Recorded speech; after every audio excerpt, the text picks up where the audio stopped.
Hello students, welcome to all of you.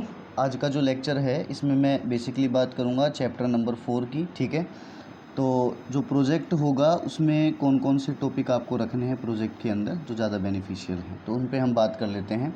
जैसा कि starting में इंट्रोडक्शन में दिया हुआ है आपको, magnetic effect of current, ampere swimming rule, M Maxwell cork screw rule, right hand thumb rule, Biot Savart law, magnetic field due to infinitely long straight current carrying wire या conductor, magnetic field due to a circular loop current carrying wire and magnetic field due to a solenoid. ठीक है, ये सारे के सारे topic आपको करने हैं।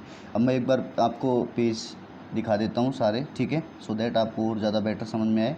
तो ये देखो पेज नंबर 2 है। पेज नंबर 2 पे आपका पहला टॉपिक है मैग्नेटिक इफेक्ट ऑफ करंट, ये आपको करना है। ठीक है, उसके बाद आ जाइए आप पेज नंबर 3 पे। पेज नंबर 3 पे है rules to determine the direction of magnetic field, है ना।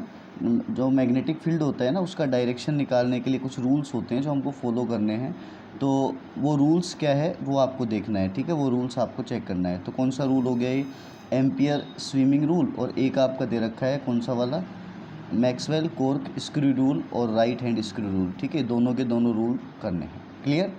उसके बाद आओ पेज नंबर 4 पे। तो जो पेज नंबर 4 है that is given right hand thumb rule और कर्ल रूल। ठीक है, ये भी बहुत अच्छा रूल है, तो ये आपको लिखना है। ठीक है, उसके बाद में आपको करना है Biot Savart law. Clear. Page number 5 पे आओ। पेज नंबर 5 पे दे रखा है आपको Biot Savart law in vector form.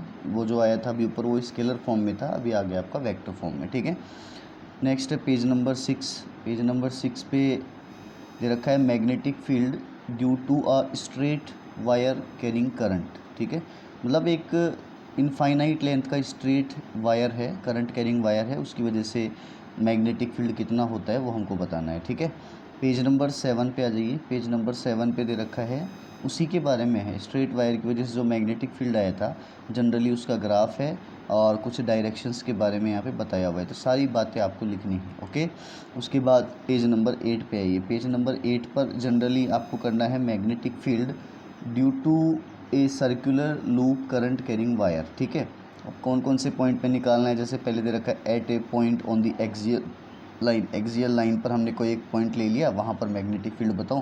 तो ये सारे के सारे पॉइंट और ये डायग्राम आपको बनाना है। ठीक है, उसके बाद पेज नंबर 9 जो है, 9 पेज नंबर पे भी इसी के बारे में दिया हुआ है, तो 9 नंबर पेज आपको पूरा करना है। ओके, उसके बाद पेज नंबर 10 पर आओ। पेज नंबर 10 में स्पेशल केसेस दे रखे हैं, तो ये स्पेशल केसेस आपको सारे करने हैं। ठीक है, उसके बाद पेज नंबर 11 पे जो लूप थी ना उसके सेंटर पर मैग्नेटिक फील्ड कितना होगा, सेंटर पर कितना मैग्नेटिक फील्ड होगा वो भी आपको बताना है। वो एक्सियल लाइन पे कितना था और सेंटर पे कितना है। ओके, उसके बाद पेज नंबर 12 पेज नंबर है आपका सोलेनोइड से रिलेटेड, कि जो सोलेनोइड होता है तो सोलेनोइड की वजह से मैग्नेटिक फील्ड कितना आता है, तो वो भी आपको करना है। ठीक है, और यहाँ पे आपका हो गया ये दी एंड।